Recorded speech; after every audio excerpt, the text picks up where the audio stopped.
del Transporte FUETRA. Tomás Melero Izquierdo, director de Transporte Urbano e Interurbano, Indra Sistemas. Daniel Ramón Indart, presidente de la Federación Argentina de Entidades Empresarias del Autotransporte de Cargas, FADEAC. Y José Barbero, decano del Instituto de Transporte de la Universidad Nacional de San Martín. Invitamos entonces a los integrantes de este panel, que va a ser moderado por Andrés Bortagaray, director del Instituto para la Ciudad en Movimiento.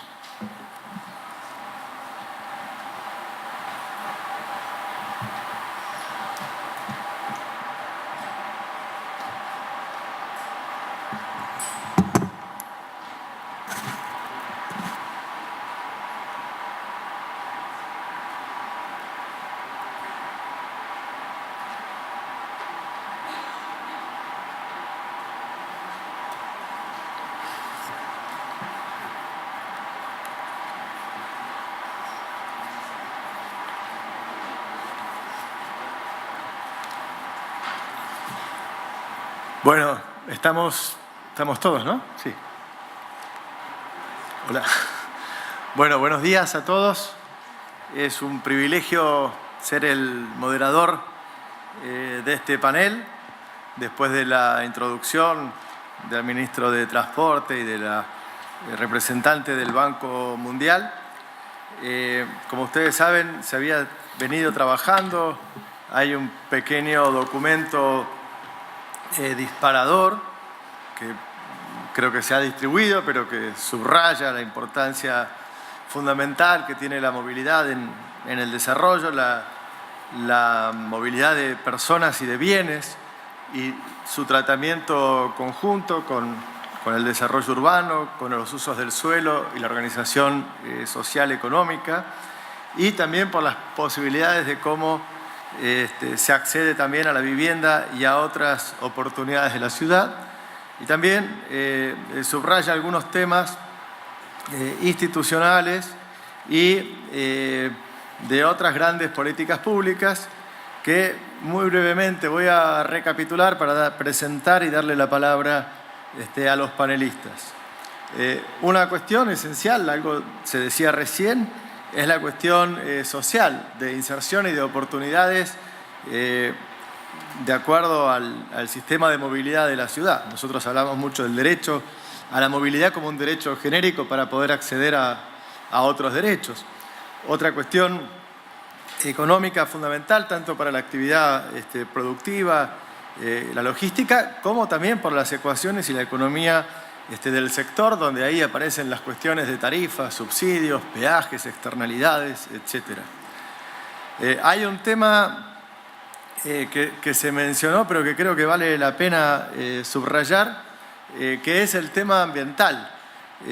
Hoy se hablaba en el diario de los compromisos de Buenos Aires, en los acuerdos internacionales sobre el cambio climático y el rol emblemático que se aspira a jugar, tanto a nivel nacional como del área metropolitana, pero creo que si además asociamos esto a los temas de salud, a las nuevas evidencias que están apareciendo sobre enfermedades respiratorias, cardiovasculares, infartos y muertes prematuras por la calidad del aire, con medidas muy drásticas.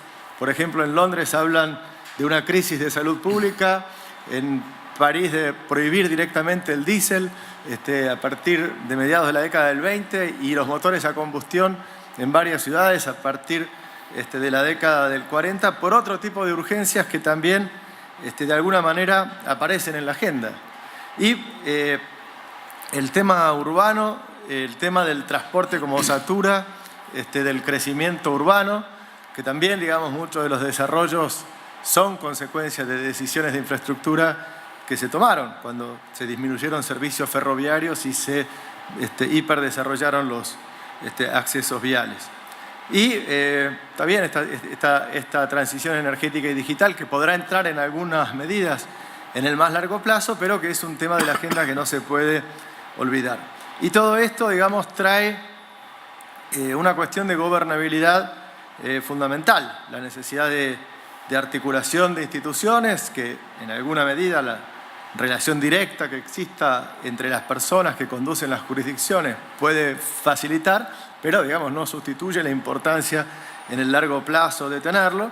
Y ahí entran los criterios de evaluación y de priorización y de ejecución de proyectos. Algunos, como la electrificación que se mencionaba, del San Martín y del Roca, otros a veces más discutidos, de autopistas y de soterramiento, y las formas, digamos, de articular las grandes inversiones para que den resultados en el largo plazo con presupuestos y recursos que son acotados y que además hay un esfuerzo muy grande que hace el país en este momento que requieren, digamos, arbitrar entre prioridades alternativas. Podríamos hablar de los números, pero prefiero que demos paso a la presentación del panel. La metodología era que eran unos 10 minutos por expositor. Los presento muy rápidamente y pasamos por favor a la palabra. De izquierda a derecha, como están sentados, Alberto Corcuera es presidente de la Fundación de Estudios del Transporte, abogado especializado en Derecho Administrativo y de Integración Económica, profesor universitario de grado y posgrado y ha tenido funciones como secretario de Transporte de la Nación. Hace mucho tiempo. Tomás Meleros, director de Transporte Urbano de Indra Sistemas, recién incorporado. Previamente estaba en el Consorcio de Transportes de Madrid y es ingeniero civil. El Chuso Barbero, perdón la confianza, decano del Instituto de Transporte de la Universidad Nacional de San Martín. Ha sido un responsable senior en el staff del Banco Mundial, es geógrafo con una especialización en el MIT. Y Tomás Melero, director, Ramón Indart, responsable de FADEAC. Que no tiene nada que ver con el periodista. Ok. No, o sea que no tengo nada que ver, con el periodista. Con el periodista. Aclarado. El mismo nombre y apellido. Perfecto. No, es el responsable de FADEAC, de la Federación de Entidades Empresarias involucradas en la logística urbana, que juegan un rol fundamental, digamos, en todas estas cuestiones. Así que, por favor, Alberto, si querés arrancar y vamos por orden. Bueno, buenos días a todos. Como siempre, quiero agradecer primero a la Fundación la invitación a participar en este foro.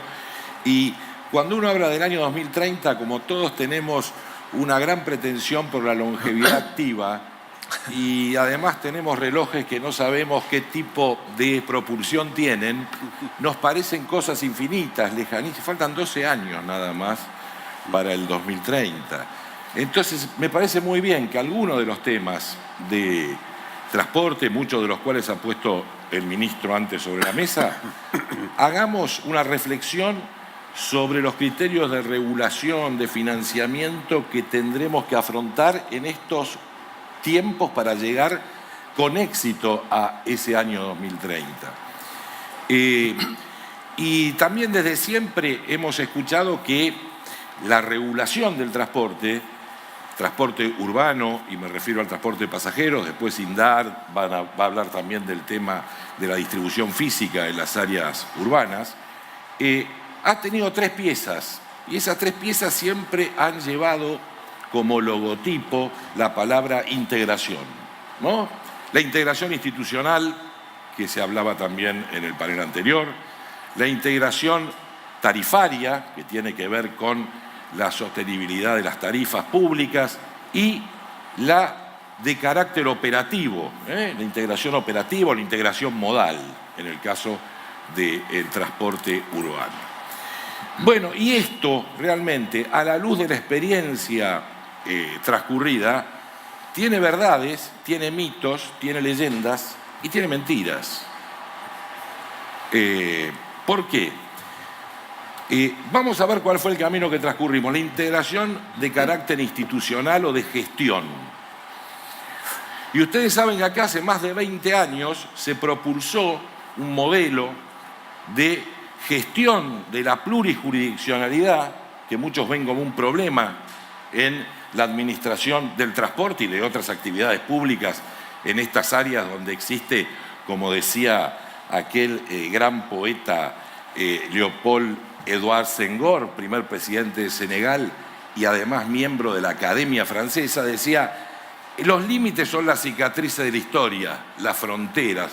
No, son la respuesta a una tradición histórica. Y entonces sabemos que en un área tan omnicomprensiva como es el área metropolitana de Buenos Aires, tenemos actores bien diferentes. La nación, el gobierno de la ciudad autónoma, la provincia, los municipios, y tenemos que manejar una composición de integración de carácter institucional que tenga que ver con nuestra tradición, que tenga que ver con nuestra historia y con nuestra experiencia. ¿Apuntando a qué? Apuntando a tener acciones concretas, coordinadas, aglutinantes, que hagan que la administración de una cosa común, como es el transporte del área, que está hecho para transponer esas divisiones jurisdiccionales, tenga éxito. Y esos tres modelos que se siguieron fue, primero, un modelo de carácter vertical, un modelo centralizado que tenía la pertenencia de las jurisdicciones, pero que nunca logró plasmarse ni siquiera en el papel de su estructuración jurídica. Después tuvimos un ente de coordinación, ¿sí?, para tratar de buscar alternativas que después quienes eran los decisores políticos de las áreas pudiesen adoptar. Y después, como en la actualidad, un modelo consultivo, y ese modelo consultivo tiene que ver con la participación. Y no es que ninguno de los tres modelos esté mal, es que a lo mejor, como decía Fierro, y a la luz de la experiencia colectada, el fuego para calentar ha de venir desde abajo, ¿no? Y entonces, quizás el modelo futuro se va a encontrar cuando haya, como dijo también el ministro, una práctica y una conducta de trabajo que haga que las jurisdicciones avancen respecto de, como decía recién, acuerdos progresivos que se vayan aglutinando, que vayan generando cuerpos vivos de actuación conjunta. Y a mí me parece en este punto, y para terminar, porque son simplemente disparadores, me parece que en esos ámbitos lo primero que hay que definir es a 2030 cuál es la política metropolitana de transporte, a 2030. También hay que definir que el deslinde momentáneo de un signo político a cargo de una jurisdicción no puede frustrar, fracasar o retrotraer los acuerdos alcanzados. Por eso digo aglutinantes, consolidados. Además de eso, me parece que esa política tiene que concebir que la integración institucional o de gestión tiene que abarcar la infraestructura, la tecnología y el equipamiento. Porque sin esos tres elementos básicos del transporte no podemos pensar el 2030 ni cosa que se parezca. Y además que quienes participan de esas instancias, los que participan, los que adhieren, se hagan acreedores también, no como pago, sino como respuesta a esa voluntad de generar un ámbito común de determinadas facilidades de carácter de financiamiento o obtención de programas especiales para la incorporación, como decíamos antes, de la infraestructura, del equipamiento y la tecnología. Hay casos en todo el mundo y en gobiernos federales, como el caso de la Administración Federal de Autopistas de los Estados Unidos y muchos otros casos. Y por último, mediante este criterio, y ya salto al segundo punto, vamos a obtener la democratización del transporte, porque el ministro bien lo ejemplificó, en el sentido de que acá todo el mundo no viaja igual, Acá hay gente que está postergada y eso también se traslada a la regulación, porque habiendo regulaciones que están estancas, encerradas y atomizadas, no es lo mismo ni la competencia entre los operadores, ni es lo mismo la forma de acceso al transporte, ni la calidad ni la seguridad del mismo. Punto 2, para ser rápido, a ver si, como hablaba con Chuzo antes, puedo acabar en 10 minutos. Segundo tema, también tiene sus verdades, también tiene su leyenda, la integración tarifaria. Tenemos un mecanismo que integró la percepción tarifaria. ¿Sí? La percepción tarifaria es el SUBE, un instrumento realmente extraordinario, porque no solamente permite que la gente cómodamente pueda cancelar el viaje en todos los modos de transporte urbanos, sino que permite al Estado, para su toma de decisión, la obtención de una multiplicidad de datos que son importantísimos. Ahora, primer problema que tendremos que pensar para el 2030, o para ahora, o para dentro de pocos meses. Este medio que permite la integración de la percepción tarifaria, ¿tiene que ser intrínseco del transporte o tiene que abrirse a otro tipo de funcionalidades? Yo creo que, es la posición mía, tiene que ser intrínseco al transporte porque va a permitir a través de eso ampliar un montón de funciones que tienen que ver con el pago del transporte. Y en cuanto a la integración tarifaria, que creo que estamos a las puertas, por eso un tema que se habló desde hace muchísimos años, y yo creo que los actuales decisores públicos están a la puerta de establecer la integración tarifaria del transporte urbano del área metropolitana, es un mecanismo para cumplir lo que la Ley General de Ferrocarriles viene diciendo desde 1898 y que es un estándar de toda decisión que se vincula con los aspectos tarifarios, que es las tarifas tienen que ser justas y razonables, tienen que ser justas con relación al acceso del usuario y tienen que ser razonables desde el punto de vista del repago de las inversiones que se hacen en el transporte. Y yo creo que además de esto, la visión de una tarifa integrada democratiza el uso y además pone las cargas del costo de transporte conforme la real posibilidad de aporte que tiene cada ciudadano, y eso hace también otro punto que democratiza el transporte. Además permite la propensión a la combinación modal, a la racionalidad del uso de los modos y también a pensar la racionalidad de las inversiones sobre la base del verdadero uso integrado del sistema. Creo que es y va a ser una herramienta de política en la regionalización del área metropolitana. Creo que estamos a las puertas, esperemos que sea así. No vamos a tener que esperar al 2030, por suerte. Último punto y termino. La integración operativa y modal. Ha habido en la última década en la Ciudad de Buenos Aires, y por impacto que tiene la Ciudad de Buenos Aires, por impacto que tiene en el área metropolitana, ha habido transformaciones muy profundas desde el punto de vista de la movilidad. Se habló del Metrobús. Yo recuerdo cuando participé en la audiencia pública del primer Metrobús, la discusión de gente decía, no es un BRT, no, o ese nominalismo que no se permitiría ni Guillermo Niocan, no es tal cosa, no es aquello. Señores, el sistema de transporte de superficie automotor del área metropolitana es un sistema viejo en el sentido de ya de muchos años, tiene sus particularidades, tiene su forma de organización, y el Metrobús lo que es la continuidad y superación del esquema de la segregación del transporte público a través de carriles exclusivos. Entonces, los nombres quedan para los grandes estudiosos, me parece perfecto, pero yo creo que ha sido de un impacto fabuloso. ¿Qué creo que debe hacerse? Lo anunció el ministro, creo hace un segundo. Tiene que ampliarse la red y además hay que vincular esa red, hay que vincular la red de metrobuses. Respecto de otro de los elementos que me parece básico en la movilidad, que es el de los centros de integración, tanto modales como intermodales. Me gusta más integración que transferencia, porque transferencia se lo voy a dejar en dar, que parece algo más vinculado a las mercancías, ¿no? El centro de transferencia, de ruptura, de transbordo. Me gusta más el centro de integración modales y plurimodales y unimodales.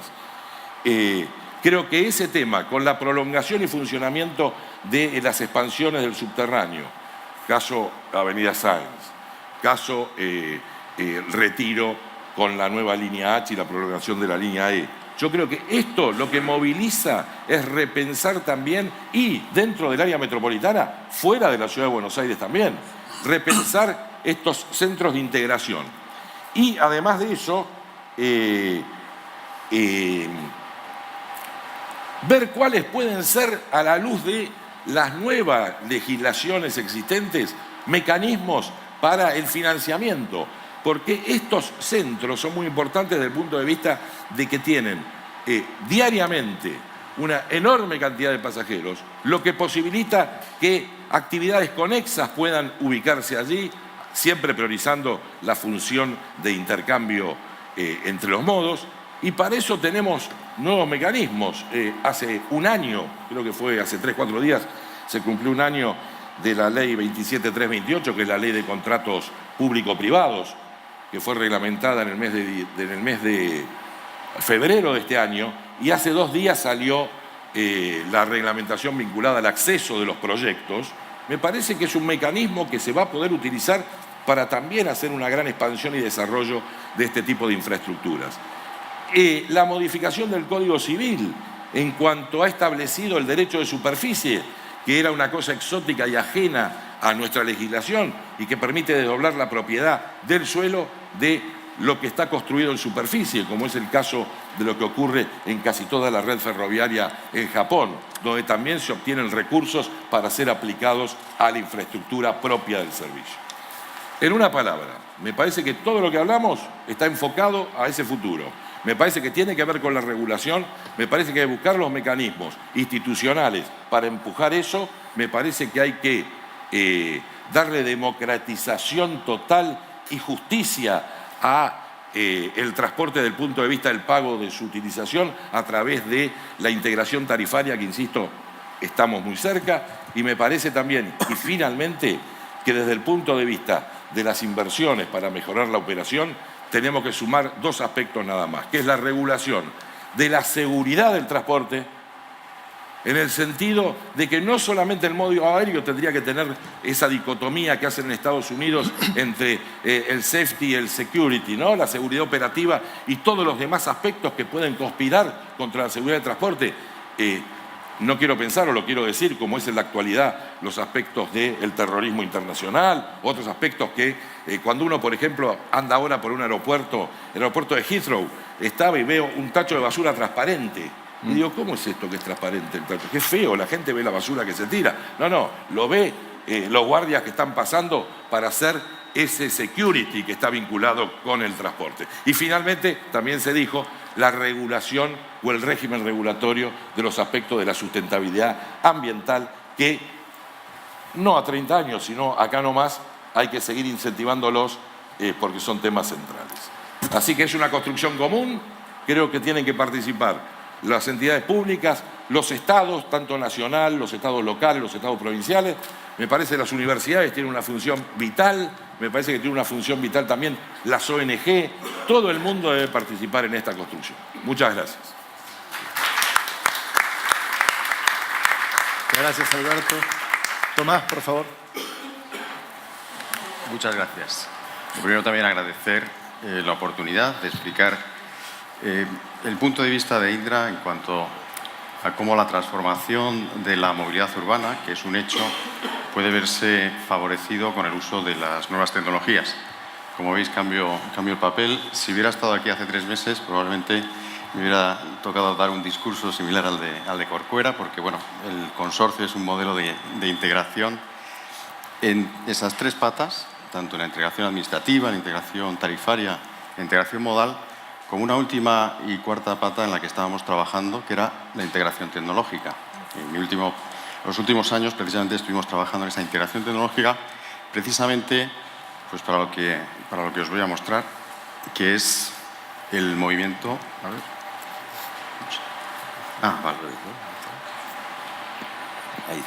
El movimiento hacia lo que son las ciudades inteligentes, y dentro de lo que es el concepto de ciudad inteligente, la parte de Smart Mobility, que lógicamente es un pilar esencial.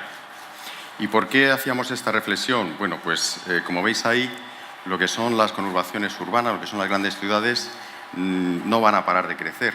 Estamos hablando de ese Buenos Aires 2030, y no es un ejemplo aislado en el mundo. Todas las grandes ciudades van a crecer y la urbanización mundial pues se va a situar cerca del 70% según las estimaciones de los organismos internacionales. Y por tanto, si hoy es un problema la movilidad, ese problema lo tenemos que ir resolviendo, pero además con la perspectiva de que va a ir incrementándose. Es decir, la solución del problema de la movilidad no es visto al corto plazo, sino que tiene que ser con vistas a largo plazo. Y eso va a exigir no solo que las ciudades crecen, sino que las áreas metropolitanas en sus entornos crecen todavía más deprisa que las ciudades centrales en cuanto a población y que, por tanto, la concertación, esa integración, esa hablarse entre distintas entidades va a ser absolutamente necesario, imprescindible. Y ese hablarse de una manera inteligente. Y ahí viene un poco ese concepto, ya no solo de Smart City, no solo de ciudad, sino incluso yo me iría a territorios o áreas metropolitanas inteligentes con varios parámetros, pero desde luego con la movilidad como eje fundamental, porque al final es el que de verdad hace un nexo, una conexión física entre los territorios. Y el resto, lógicamente, la gobernanza es imprescindible, la energía es imprescindible, pero tenemos que tener una movilidad que tienda a, eso han sacado algunos de los parámetros básicos, una movilidad que tienda a los parámetros que veis ahí. Una movilidad que tienda a la multimodalidad, no vale el origen-destino, no cabemos todos en un origen-destino de vehículo privado. Explicaba antes, viniendo del aeropuerto, venía esta mañana, que he tardado tanto desde el aeropuerto hasta la avenida de 9 de julio, como de la avenida 9 de julio hasta aquí. Entonces, bueno, ¿y por qué? Pues porque estábamos allí todos apiñados en vehículos donde, pues por lo general, iba una persona, como mucho dos. Tenemos que pensar en que está bien el uso del vehículo privado, hay que potenciar el uso del transporte público, pero sobre todo hay que potenciar el uso inteligente y la combinación de los distintos modos de transporte.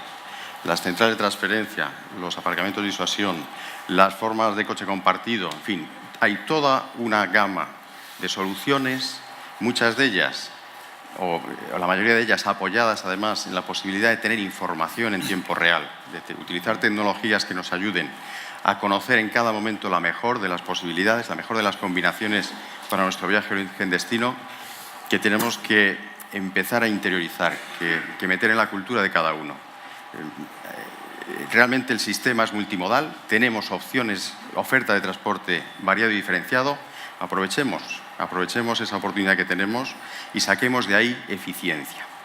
Por otro lado, la conectividad. Ya he hablado de la información en tiempo real, yo creo que esto, lógicamente, todos andamos ya con nuestro smartphone y si no, pues vamos a tener cada vez más medios de comunicación, formas de tener información y estar conectados, de saber qué es lo que está ocurriendo. Porque no solo es saber que tú quieres coger el autobús o quieres utilizar una línea de tren, sino saber que en el momento que la quieres utilizar, esa línea está operativa. No hay ningún problema o no existe ninguna complicación.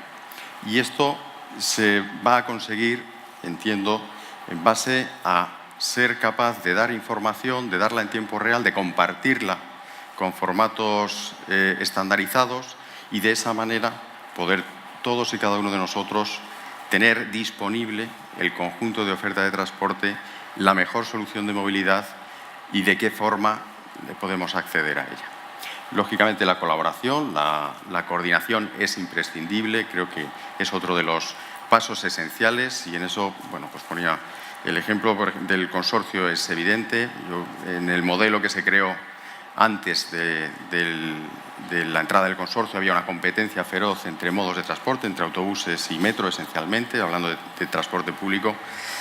Y realmente con la creación del consorcio, con la reorganización de las redes, con el racionalizar tanto en uso como en tarifa, cada uno en su nicho de mercado, se consiguió multiplicar más que por 2 el número de viajeros en transporte público. Y eso, cuando se producen esas sinergias, esas multiplicaciones, beneficia a los que usaban el autobús, beneficia a los que usaban el metro, beneficia a las empresas que operan ambas.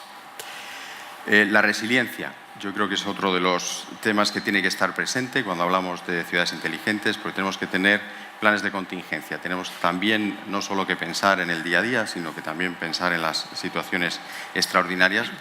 Y en eso, nuevamente, yo creo que el apoyo de la tecnología nos va a ayudar. Nos va a ayudar a tener sistemas de transporte más seguros y nos va a ayudar a tener sistemas de movilidad alternativa cuando fallen los principales, ¿no? Lo planificado.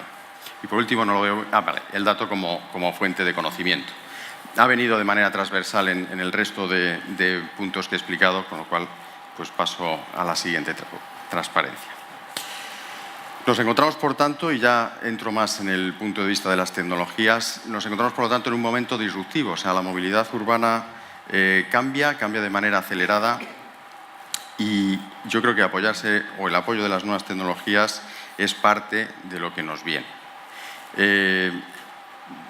Cambia porque incluso yo creo que el concepto de movilidad o en fin, las ineficiencias que tenemos con el modelo de movilidad actual, todos los conocemos. Hemos hablado de los atascos, de la parte sostenible, pero también de la parte económica. Esos atascos son también una pérdida de competitividad. Y en un mundo global donde las ciudades, como decía, están creciendo precisamente porque atraen actividad económica, no nos podemos permitir perder competitividad porque no tengamos un modelo de movilidad que responda de manera eficiente a las necesidades. Y, por tanto, la movilidad cambia y al paso que cambia la movilidad tenemos que adaptar tanto las infraestructuras, que tienen que ser cada vez más inteligentes, tienen que interactuar con las personas que las utilizamos, como incluso las relaciones sociales. Hablábamos antes bueno, pues de la información en tiempo real. Hasta ahora creo que esa información básicamente viene del lado de la oferta hacia los ciudadanos y se está cambiando también. Y para el 2030 pues no sé cuál será la realidad, porque las nuevas tecnologías, hablar de nuevas tecnologías para el 2030, con un plazo de 3 años ya se revoluciona todo, con un plazo de 12 tenemos 4 ciclos de revolución. Pero lo que sí que es cierto es que estamos ya en esas redes sociales, en ese momento en el que las cosas, o sea, todas las cosas se quieren tener de manera instantánea, en el momento, se quieren tener en la mano y se quiere relacionar de manera bidireccional. Y yo creo que esto es muy importante. O sea, ya no va a ser, creo que se va a ir modificando esa oferta de datos desde la parte institucional hacia los ciudadanos, sino que realmente, y lo estamos viendo con movimientos pues, como pueden ser Uber o los coches compartidos, realmente eso se va a colectivizar. Existen, por tanto, con esos cambios también nuevos modelos de negocio. Y en esto creo que tenemos que ir pensando también en esos cambios de modelo de negocio, en que bueno, pues la tarjeta propietaria de los operadores de transporte, como lo conocemos hasta ahora, es una solución, es una buena solución y debe de seguir viviendo, pero tenemos que ir pensando también en las nuevas tendencias, por ejemplo, de pago de los sistemas de transporte. En Londres ya ha entrado el pago con la tarjeta bancaria, se estaba hablando del pago por uso, o sea, el pospago, de la Mobility as a Service, o sea, de la compra de bloques completos que te incluirán diversas opciones de oferta de transporte. Y esos nuevos modelos de negocio los tenemos que tener en perspectiva y, nuevamente, para poder llegar a ellos, pues hace falta modificar también la forma en la que se van a tratar los datos de cancelaciones, de uso del transporte público, entre otros. Y los modelos de operación que están basados en la tecnología. Hablábamos antes de la integración tecnológica. Hay muchísima información. Conforme son más inteligentes las infraestructuras y son más inteligentes los vehículos, el número de datos realmente es que es un verdadero tsunami de datos que tenemos que ser capaces de digerir. Y esa ingestión de datos a día de hoy, bueno, pues está tratando de resolver y por eso están saliendo pues, las nuevas tendencias. En cuanto al análisis de... ¿Se escucha? Análisis de datos, al Big Data. Y tenemos que tenerlo en cuenta porque esa va a ser el nuevo entorno de operación. O sea, tener no solo todos los vehículos conectados, no solo todas las infraestructuras inteligentes, sino capacidad de análisis y de predecir con esos datos qué es lo que va a ocurrir en el sistema de transporte que estemos hablando. Bueno, para terminar, simplemente quería dejar las ideas de cuáles son las dimensiones en las que tenemos que trabajar y cuáles son ahora mismo las tendencias que aparecen y que tendremos que ir viendo en los próximos años cómo evolucionan. En cuanto a las dimensiones, bueno, pues dentro de lo que la oferta que tiene Indra Sistemas, pues tenemos toda la parte que tiene que ver con el recaudo, que como he dicho, los modos de pago estoy convencido que van a cambiar de manera radical en los próximos años. Están incurriendo modificaciones esenciales en cuanto a la forma tanto de adquirir los títulos de transporte como de validar esos mismos títulos, como de abonar por el uso de esos títulos. Información y control, eso nuevamente creo que vamos a vivir una integración de toda la información, tanto de transporte público como de vehículo privado, en centros de integración de información, como bueno, algunos ejemplos ya están en las ciudades más avanzadas viéndose, de forma que se tenga una gestión conjunta de la movilidad y no una gestión del transporte o de los semáforos y una gestión del tránsito, y una gestión del transporte público, sino la gestión conjunta de ambos. Lo mismo con los sistemas operacionales. Van a ser sistemas que sean capaces de aprender, van a ser sistemas que sean capaces de interactuar a través del Internet de las cosas, de aprender a través del Big Data. Y, por tanto, bueno, en todas estas dimensiones hay que ir creando cultura, hay que ir creando tendencia, porque creo que nos van a ayudar a conseguir el objetivo que poníamos en la primera transparencia, que es una movilidad urbana que sea más sostenible y que una movilidad urbana que también sea económicamente, haga a las ciudades económicamente más competitivas. Muchas gracias por su atención. Muchas gracias.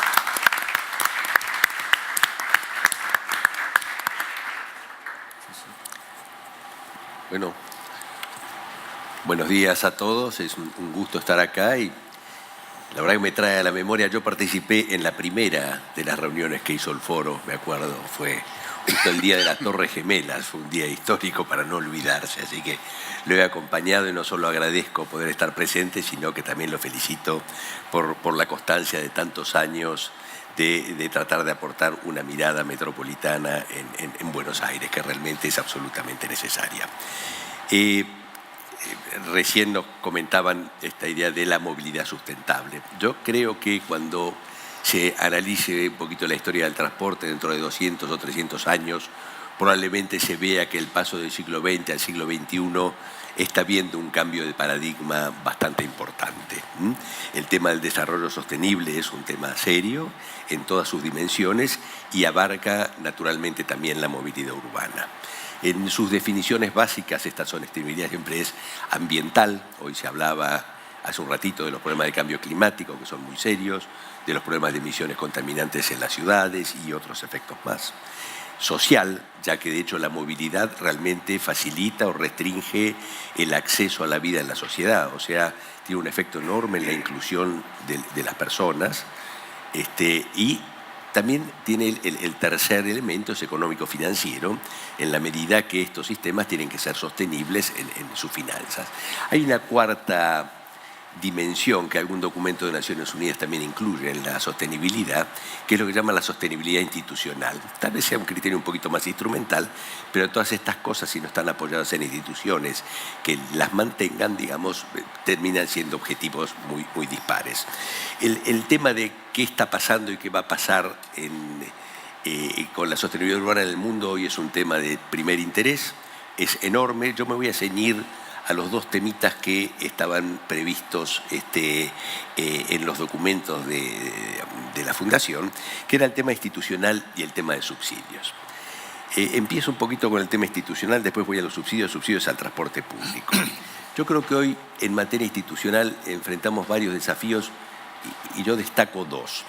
El primero, esta idea de movilidad sostenible realmente nos hace ver que en el futuro los posibles instrumentos de política del transporte no se limiten exclusivamente a acciones sobre la oferta, es decir, a que mejoremos los trenes, a que mejoremos las carreteras, los sistemas inteligentes, todo eso por supuesto que sí, pero realmente hoy las ciudades están experimentando algunos problemas que van a llevar a que esas políticas sean mucho más amplias y estén vinculadas con otras. Hoy las ciudades se están expandiendo territorialmente de una manera enorme. La Universidad de Itela hace poco hizo algunos números muy interesantes sobre esto, en otros países está pasando lo mismo, pero uno toma, no sé, 20 años, dice, la población se duplicó por 2, pero el área urbana se multiplicó por 5. Desde el punto de vista de la movilidad, este problema de la expansión urbana es un problema tremendo. Es decir, ¿a qué me lleva plantear esto?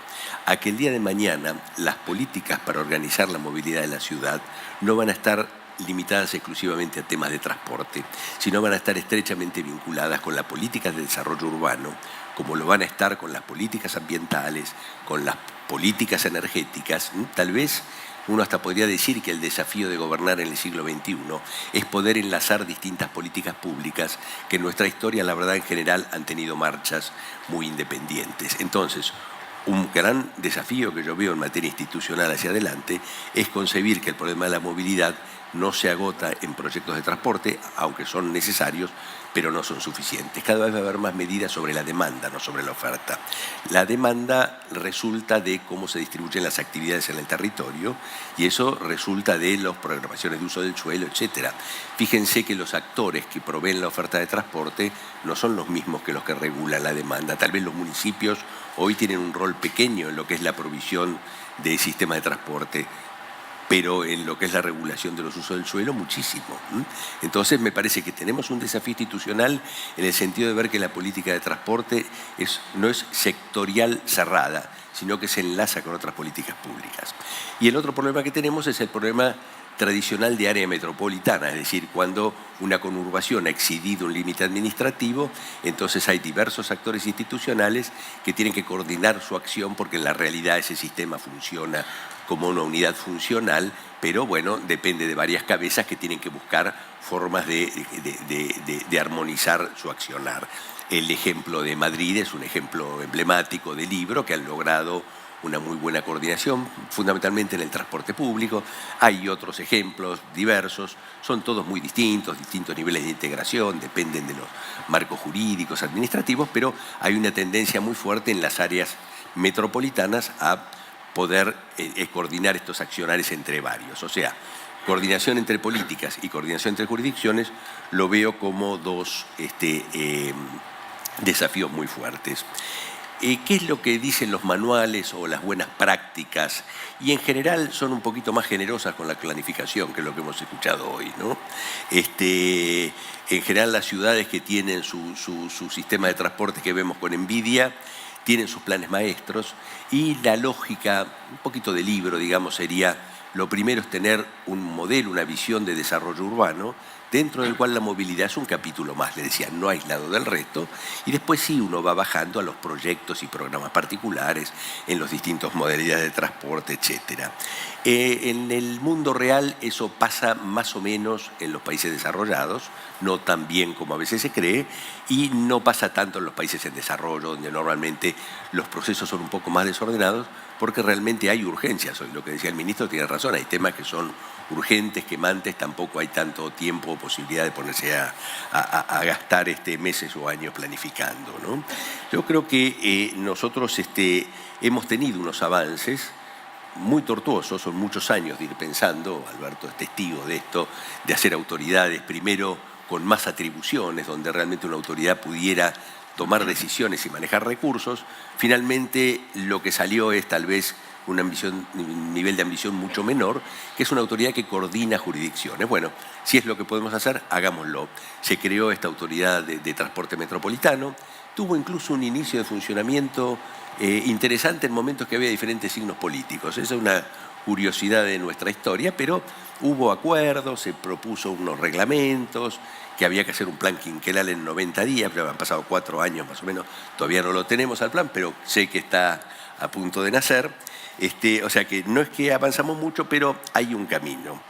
A ver, mi idea, y en esto tomo un poquito esto de visión 2030, es que yo creo que nosotros en la Argentina tenemos una distorsión profunda en lo que es las responsabilidades en la movilidad urbana. Realmente yo creo que son básicamente responsabilidades locales. Ahora, lo que uno ve en el mundo es que en los países unitarios, en los países federales, normalmente cada ciudad es responsable de su movilidad. Es como que la nación no tiene nada que hacer. En las constituciones no dice nada del transporte urbano. Pero normalmente los países federales han tenido cambios y las naciones tienen políticas nacionales de transporte urbano, porque muchas de sus políticas nacionales no se pueden materializar si no es en las áreas urbanas.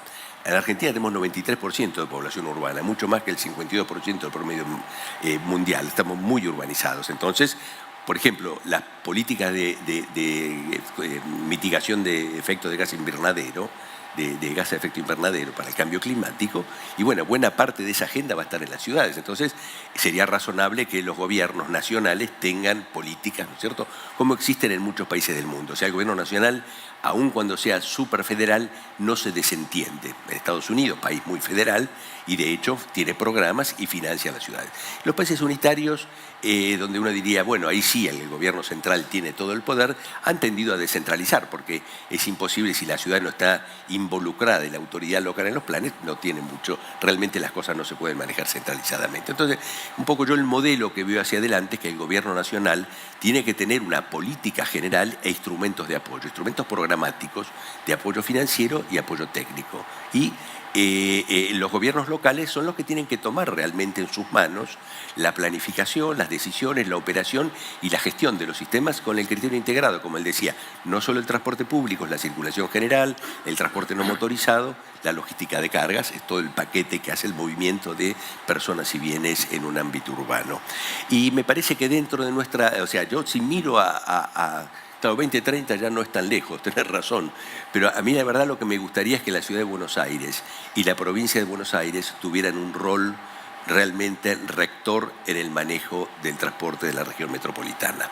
Ahora, ¿qué es lo que pasa? La ciudad de Buenos Aires, la verdad que experimentó en los últimos años un crecimiento importante en sus capacidades de pensar y de hacer en temas de transporte. Y la provincia de Buenos Aires no, lo digo con dolor, soy bonaerense, fui funcionario en la provincia de Buenos Aires, la amo profundamente, pero me da la impresión que si uno mira que hay de estos 15 millones de personas que viven en el área metropolitana, 12 viven en la provincia de Buenos Aires. Y esa provincia realmente dice, bueno, ¿qué áreas de transporte, cómo analizan esta movilidad? ¿Están pensando, conocen, implementan políticas? Y la verdad que no. Y no es por echar la culpa a ningún gobernante, esto es un tema estructural muy profundo, pero yo creo que esto habría que cambiarlo. De la misma manera, con respecto a los municipios. Hoy en la Autoridad de Transporte Metropolitana no están incluidos. Y yo creo que si por delante vamos a tener política de gestión de la demanda, no solo de la oferta, habría que buscar algunas formas. Y si la provincia hoy es débil en materia de transporte, en los municipios siempre habrá excepciones, pero en términos generales creo que la situación es peor aún. Con lo cual, habría que ir pensando también en un fortalecimiento institucional si realmente queremos tener una autoridad de transporte, está bien, no tan ambiciosa, sea de coordinación, pero donde los actores realmente cumplan los roles de una forma de vida. Yo creo que la nación tendría que refugiarse en el largo plazo, en el corto plazo es imposible, en tener políticas nacionales, tener programas de apoyo financiero, bueno, eventualmente tener a cargo alguno de los sistemas, como es el tema ferroviario, que sería muy difícil de transferir.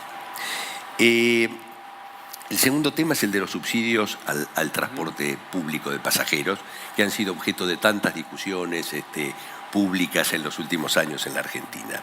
En realidad esos subsidios no son novedosos en absoluto, en los países más desarrollados existen hace mucho tiempo y su justificación básica es que realmente reducen externalidades negativas que produce la movilidad individual. Es decir, si a través de subsidiar el transporte público algunas personas dejan de usar el automóvil y usan el transporte público, realmente se beneficia al conjunto de la comunidad porque se reduce la congestión, se reducen las emisiones, etc. Entonces es una práctica común y en general ha sido más bien este el criterio dominante. En los países en desarrollo las cosas son un poco distintas porque en general en el sustento conceptual de los subsidios al transporte público no solo entran estas consideraciones, que son igualmente válidas, sino también el hecho de que si el sistema operando normalmente uno quisiera cargar todo el peso de la tarifa sobre el usuario, para muchos usuarios que tienen niveles de ingreso muy bajos, realmente viajar se les va tornando imposible. Con lo cual viajan y se mueven menos. Y eso no solo es perjudicial para ellos, también es perjudicial para la sociedad en su conjunto. O sea, estos subsidios al transporte público focalizados en los sectores de menores ingresos realmente generan una externalidad positiva en el sentido que permiten que se integre a la sociedad de una forma mucho más eficiente porciones de la población cuyos ingresos, si no, no se lo permitirían. En América Latina, la verdad que hasta hace unos pocos años, realmente los sistemas de transporte público no tenían subsidios. Hoy se hablaba de Transmilenio. Transmilenio es en el año 2000. Cuando surge Transmilenio, que se piensa muchísimo el modelo regulatorio para que eso funcione, digamos, la estructuración era la siguiente. El Estado proveía la infraestructura y los particulares proveían los buses y unos equipos de control, y eso se pagaba con la tarifa. Y de alguna manera la tarifa siempre se pensó que puede, en el transporte automotor, no en los trenes, que la tarifa siempre puede pagar el servicio del bus, todo, o sea, la adquisición del vehículo, que es más o menos el 15%, y el resto del costo de operación y mantenimiento, que es el restante 85%. Bueno, nosotros en Buenos Aires tuvimos eso, desde que nuestros colectivos pasaron a manos privadas en los años 60, la verdad que bien o mal, y yo creo que no tan mal realmente, con su tarifa se pagaban los vehículos y el costo de operación y mantenimiento. Ahora eso se fue terminando. ¿Y por qué? Y uno de los motivos es porque los costos de transportar subieron bastante. ¿Por qué? Porque las rutas son mucho más largas, porque los vehículos son mejores, porque se blanquean los sistemas y los conductores trabajan las horas que deben trabajar, porque el público exige mejoras de confort en los equipos, etc. Conclusión, el costo va subiendo y si uno quisiera volcar todo eso a la tarifa y realmente, digamos, para donde hay todavía segmentos de población con ingresos muy bajos, quedarían excluidos de poder viajar con frecuencia. ¿Cómo nacieron los subsidios en nuestro caso? En realidad no vienen por ninguna reflexión de las externalidades negativas o positivas, sino básicamente por la ley de emergencia económica que impidió que se ajusten las tarifas. Entonces, después de varios años de la crisis del 2001, van subiendo los costos, las tarifas quedaron congeladas y bueno, entonces empezó a poner subsidios. Ahora, ¿qué pasó con esos subsidios? Que los subsidios llegaron a unos niveles que son inéditos, que no existen en otros lados. En este momento, después de algunas correcciones, hoy en el tren el subsidio es el 92%, más o menos, ¿no? O sea, esto puede cambiar un poquito. O sea, lo que paga el pasajero es el 8%. O sea, como que si el viaje vale 50, el pasajero paga, no sé, 4, 5 y el resto lo paga el Estado. En los ómnibus es un poco menos, más o menos 60-40. Pero eso es lo que estamos teniendo en estos momentos, ¿no? Eso no es fácil de salir. Muchos dicen que los subsidios son una trampa de política, o sea, como esas trampas que se le ponen a los animales. Se entra con facilidad, pero salir es dificilísimo. Probablemente yo creo que no se va a salir nunca, que subsidios va a seguir habiendo. Lo que uno podría pensar es que tengan un efecto menor que el que tienen. ¿Y cuál es el efecto que tienen? Tiene un efecto positivo en el usuario, sin duda, porque paga menos.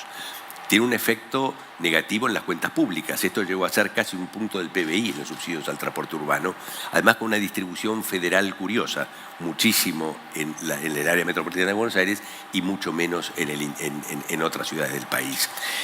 Y el otro efecto que tiene, que es menos conocido, es que realmente imagínense ustedes una empresa de transporte cuyos ingresos dependen masivamente de lo que le paga el Estado, no del servicio que brinda al pasajero.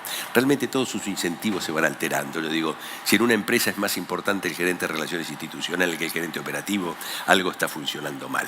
Y bueno, este es lo mismo si uno quiere inversión privada, no es lo mismo depender de venderle al usuario que de que el Estado te pague, ¿no es cierto? O sea, genera más riesgo. Yo creo que ahí los grandes desafíos son realmente primero enfocar bien el subsidio. Ha habido avances en estos últimos años, o sea que el subsidio tiene que llegar a quien debe llegar. Uno de los problemas que tuvimos es que se subsidiaba masivamente, entonces pagaba muy poquito aquel que no podía viajar de otra manera, pero paga muy poquito aquel que hubiera podido pagar más. O sea, ahí tenemos un error de inclusión muy fuerte. Y el otro tema, y esta es la última idea, es que el subsidio viene de alguna manera a cubrir la diferencia entre el costo técnico y lo que uno le cobra al pasajero. ¿Y quién dice cuál es el costo técnico? Este es el ABC de la regulación económica. Y yo creo que ahí hay bastante para avanzar.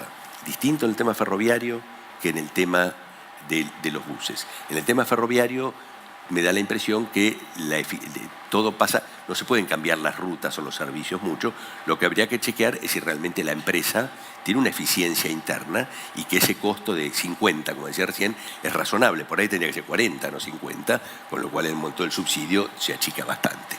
Y en materia de los buses, me da la impresión que no hay tanto espacio de ineficiencias operativas, pero ahí hay un tema muy delicado, que es el tema de analizar la estructura de las rutas.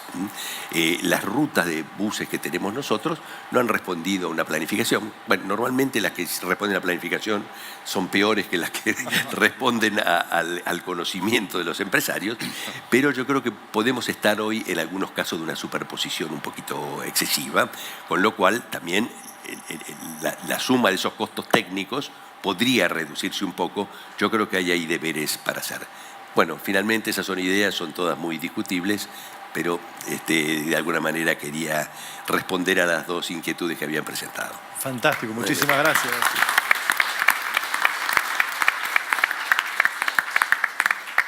Bueno, buenos días a todos. Muchas gracias por la invitación y la verdad que me siento satisfecho de estar en este panel con tantos buenos disertantes y tengo la suerte, bueno, de hablar de otro tema distinto porque se han dedicado a hablar desde el ministro Carol y mis compañeros acá de panel del tema más que nada de pasajeros. Yo voy a hablar explícitamente en el tema cargas y bueno, en principio diría que seguramente si le pregunto, levanten la mano quiénes los que están contentos cuando hay camiones en la ciudad, levantarán la mano todos. Y cuando le pregunto en la ruta, todos levantarán la mano. Así que esto es normal, que nuestra actividad indudablemente es bastante incómoda.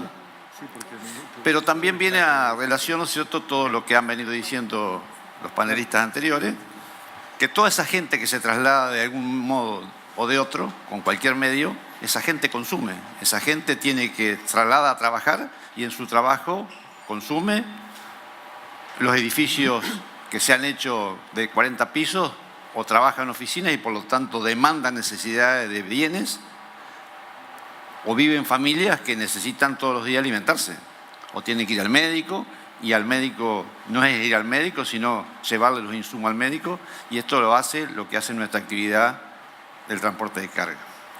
El crecimiento, como lo han dicho ellos, es sostenido en la región metropolitana y por supuesto no únicamente en la región metropolitana, sino en las grandes ciudades como Rosario, Córdoba, Mendoza y en muchas ciudades chicas también, municipios chicos que también han crecido y que esta demanda de necesidades básicas de alimentación de lo que tenemos puesto, de lo que tenemos en nuestras casas, en algún momento fue transportado por un camión, también ha tenido, ¿no es cierto?, y tiene sus implicancias y cambios cualitativos en cuanto a los sistemas fundamentalmente diría, de cambios culturales del ser humano, y esto hace a modificar las tendencias no únicamente en el comercio y la industria, sino en todo lo que hace a la parte operativa. La expansión geográfica de la cadena de abastecimiento y producción, bueno, ha sido un tema sumamente importante. La reducción del espacio de almacenamiento de punto de venta de producción, esto es normal. Digamos, cada vez hoy vemos los express en cada 3 o 4 cuadras y esos 3 o 4 express donde vamos a buscar nuestro alimento, la leche, el pan, el azúcar, están todos los días, hay que ir a comprar y eso hay que abastecerlo. Se puede abastecer con un camión articulado de 18 metros 60, con un vehículo de 8 metros 60, con un vehículo de 7 metros 50 o con un vehículo de 2 metros 80.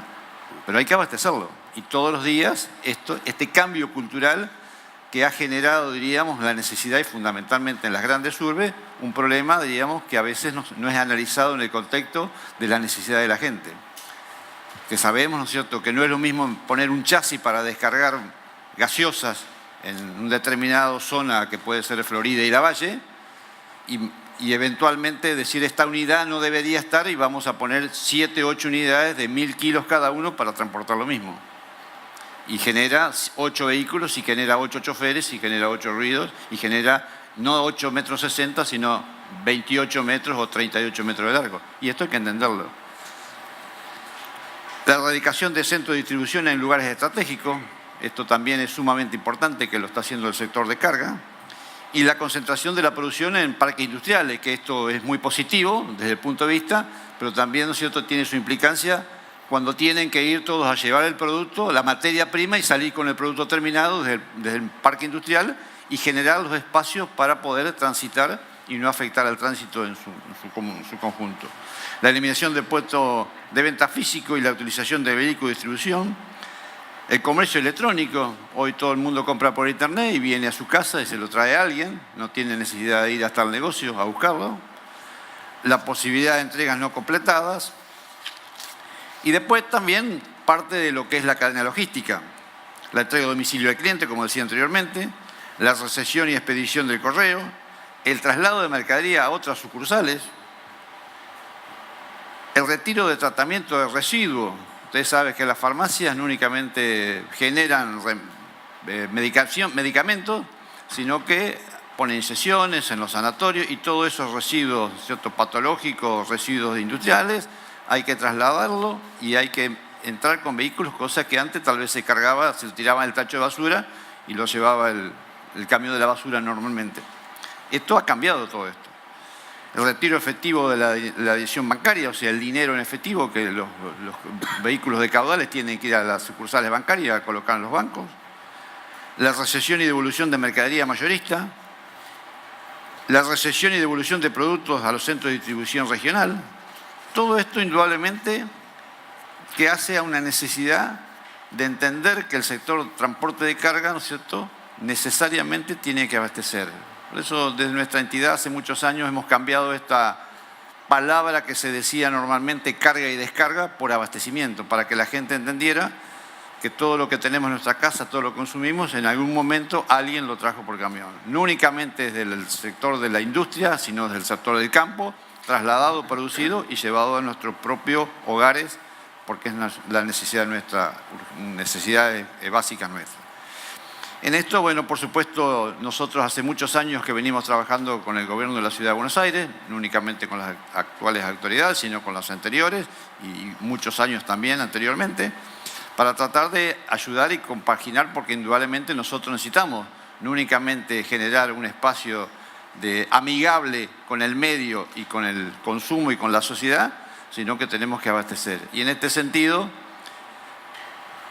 hace muchos años, hace más de 10 años, se fijaron lo que eran los cajones azules para abastecimiento, y si uno sale hoy, desde años después, los cajones azules están hoy ocupados por autos particulares o por contenedores de basura, ¿no es cierto?, pero no están dedicados exclusivamente para lo que es el abastecimiento, para que pueda parar un vehículo. Entonces, vemos normalmente todos los días en la calle que el camión está en la esquina, atravesado, mal parado, doble mano, bajando todavía la mercadería hacia el lado de la calle porque no hay espacio, pero hay que abastecerlo.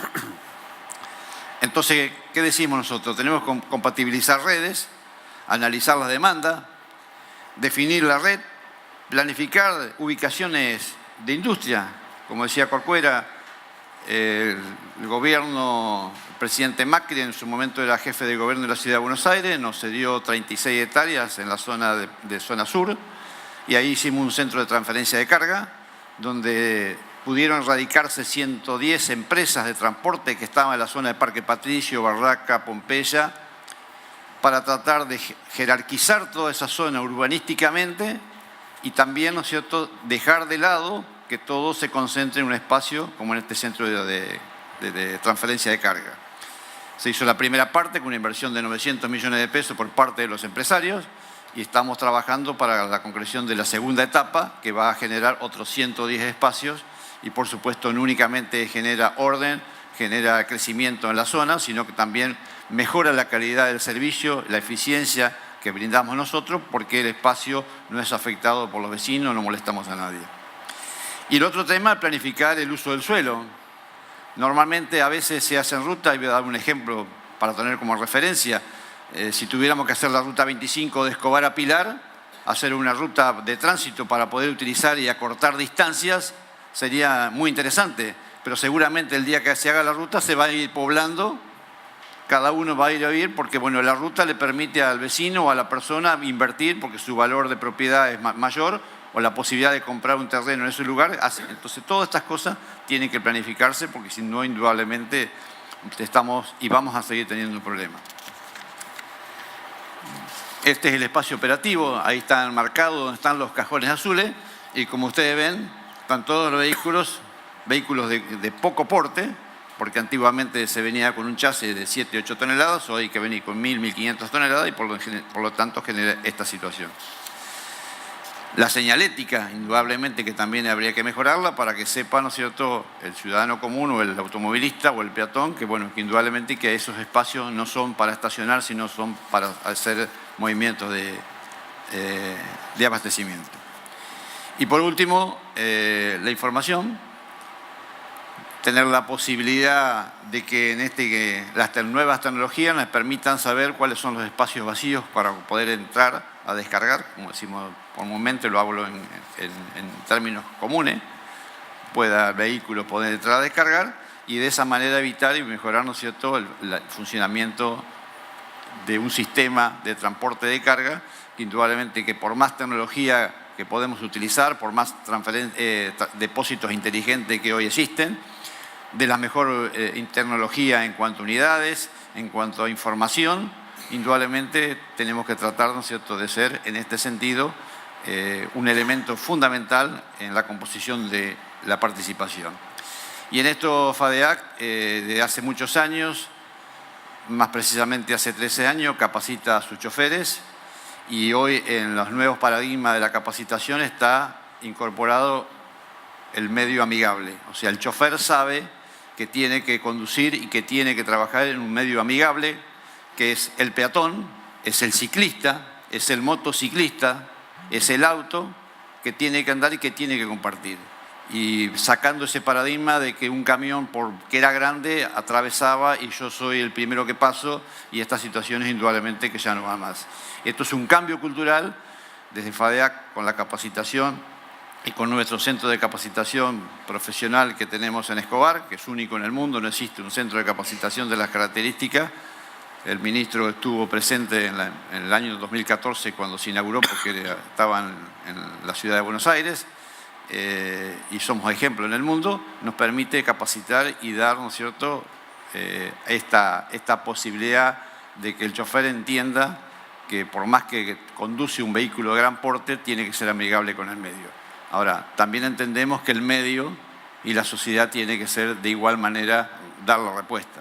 De nada sirve capacitar a nuestros choferes para entender esto si el peatón cruza por cualquier lugar, si el auto se estaciona por cualquier lugar, la bicicleta se atraviesa de derecha a izquierda y no sabe si de derecha a izquierda o de izquierda a derecha, y en la moto pasa por la izquierda, pasa por la derecha, todas estas cosas que pasan todos los días y que indudablemente afectan todo.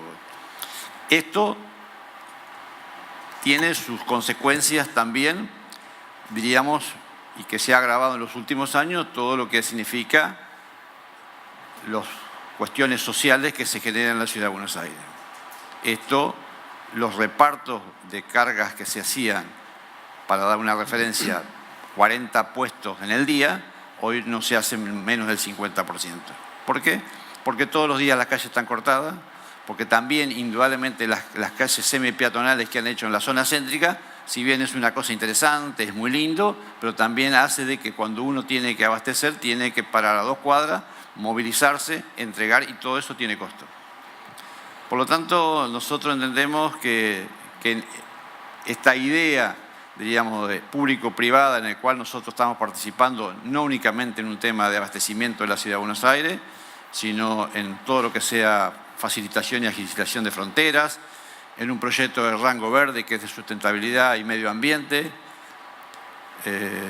en todo lo que sea renovación y chatarrización de unidades, porque esa es la otra, es decir, un plan de renovación de parque, pero sacando aquellas unidades que en la Argentina hay más de 100.000 camiones que tienen más de 30 años de antigüedad, darle la posibilidad a esas personas que tengan un vehículo más actualizado, que le dé seguridad vial, que evita, ¿no es cierto?, la contaminación del medio ambiente, porque somos a factor contaminante por el producto que consumimos, y fundamentalmente porque, bueno, también todo esto hace al costo logístico, que tanto se habla, que tanto se escucha y tanto se pregona, pero en definitiva nosotros no somos formadores de precios, sino que nosotros lo único que hacemos es formar una tarifa con 2 ítems que nos lleva al 72% de nuestro valor, que es el combustible y el salario.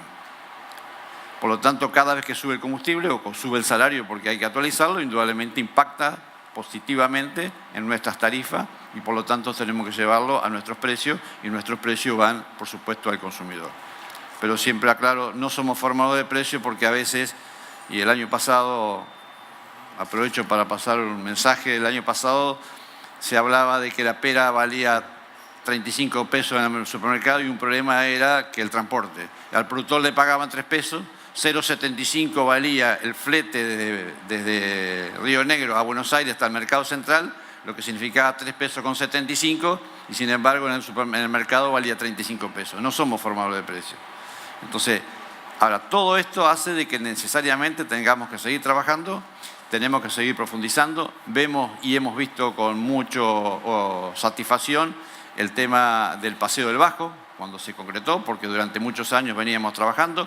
Hoy pasan 14.000 camiones por día de norte a sur y de norte a sur por Huergo Madero y esta obra que va a estar terminada nos va a permitir transitar tranquilamente, ¿no es cierto?, los camiones y el tema de pasajeros. Y el automovilista, por supuesto, como bien lo dijo el ministro, va a tener la posibilidad de tener una agilidad mucho mayor en lo que es Huergo Madero. Así que les agradezco nuevamente la oportunidad de poder expresar nuestras inquietudes. Entiendan que, bueno, que todo lo que tenemos, vuelvo a retirar, tenemos puesto, lo que tenemos en nuestras casas, en nuestras empresas, ha sido transportado por camión, así que en algún momento seguramente alguien ha molestado, pero bueno, es simplemente a los efectos de que podamos seguir subsistiendo y podamos seguir viviendo. Muchas gracias. Muchas gracias. Bueno, muchas gracias a todos por los puntos de vista, por enriquecer el debate. Nos están planteando de la organización, me siento totalmente parte de la fundación, también desde hace muchos años, que lamentablemente la parte de preguntas y diálogo la dejamos para un intercambio un poquito más informal afuera. Quisiera subrayar algún punto, se habló del Big Data, de la inteligencia, de la información, que para todos los puntos de vista es fundamental.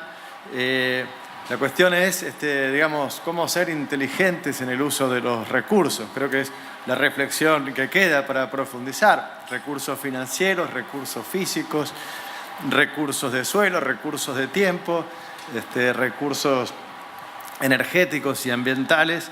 Y eso, digamos, debería ser uno de los principios ordenadores de todos los puntos de vista para esta visión 2030. A veces se pueden captar muchos datos distintos, pero la información presupuestaria entre las jurisdicciones, las concesiones y distintas fuentes no es tan fácil de integrar para hacer este arbitraje de prioridades. Es un trabajo pendiente también con la Fundación, así que espero que esos datos después sirvan para profundizar este debate. Así que muchas gracias a todos.